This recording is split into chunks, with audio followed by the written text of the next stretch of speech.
Bonjour à tous et à toutes, nous retrouvons pour cette nouvelle chronique sur RCF François-Xavier Flichy, coach d'affaires. François-Xavier, bonjour et merci d'être avec nous. Bonjour. Fort de 25 ans d'expérience dans de nombreuses entreprises industrielles de secteurs très variés, vous vous êtes lancé il y a plusieurs années maintenant dans l'accompagnement de dirigeants de TPE et de PME. Pouvez-vous nous en dire un peu plus sur ce que l'on appelle le coaching d'affaires? Merci de m'accueillir, tout d'abord. Voilà, mon métier, il est juste formidable. Il consiste à rendre heureux les dirigeants de TPE, PME, en les accompagnant à associer à la fois leur propre épanouissement et la performance de leur entreprise. Et je voudrais commencer par poser une question à nos auditeurs, et plus particulièrement aux dirigeants d'entreprise, voire à tous ceux qui ont à conduire une équipe. Êtes-vous un leader inspirant pour vos équipes? Et François-Xavier, pourquoi est-il crucial pour un leader d'inspirer ses équipes? Eh bien, inspirer ses équipes est essentiel, car cela favorise l'engagement, la motivation et la productivité. Un leader inspirant crée un environnement de confiance et d'enthousiasme, où chacun se sent valorisé et prêt à donner le meilleur de lui-même.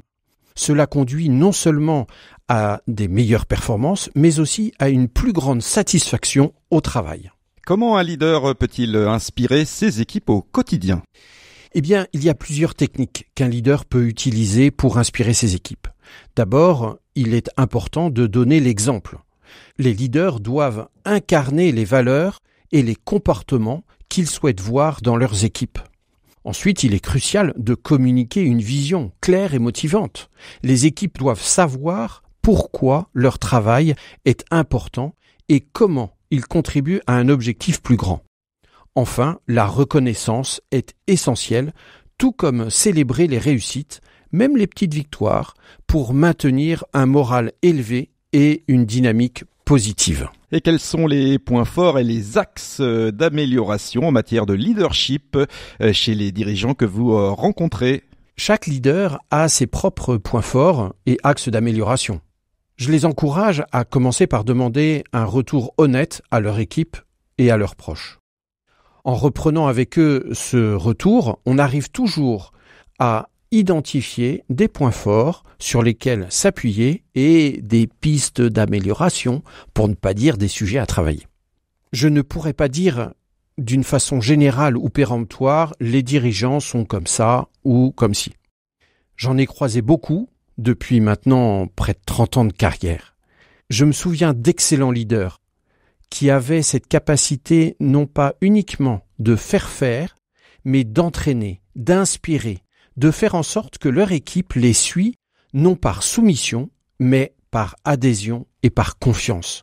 Et pourtant, il n'y en a pas deux qui se ressemblaient. S'il y a un point commun à tous les leaders que j'ai rencontrés, c'est qu'ils se remettent en question, qu'ils cherchent un avis différent, qu'ils cherchent à progresser et à faire progresser leur équipe.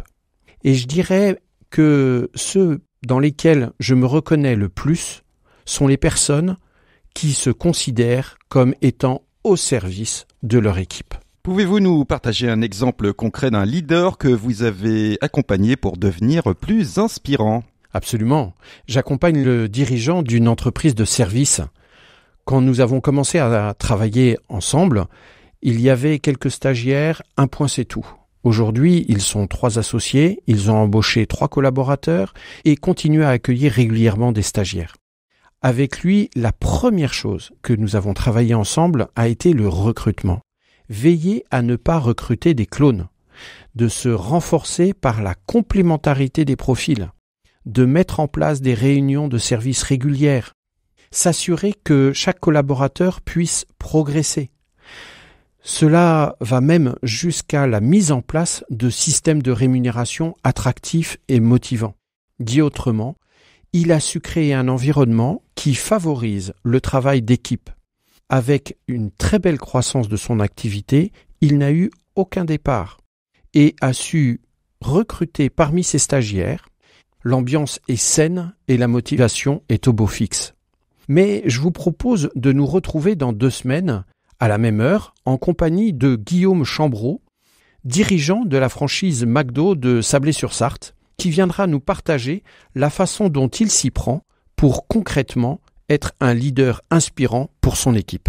Merci François-Xavier, cela promet d'être très intéressant comme rencontre, mais avant de nous quitter, si vous aviez à illustrer notre échange par une musique, quelle serait-elle ? Ah, bien sûr, j'aime beaucoup cette question. Je vous propose True Story. C'est l'histoire vraie d'Ibrahim Maalouf qui, devant l'Accor Arena de Paris, plein à craquer, devant un orchestre d'une centaine de musiciens, met en confiance une jeune flûtiste amateur pour lancer le final de son concert. C'est juste magnifique, plein d'énergie et de joie. Vous imaginez le souvenir de cette jeune fille qui a lancé les premières notes seule.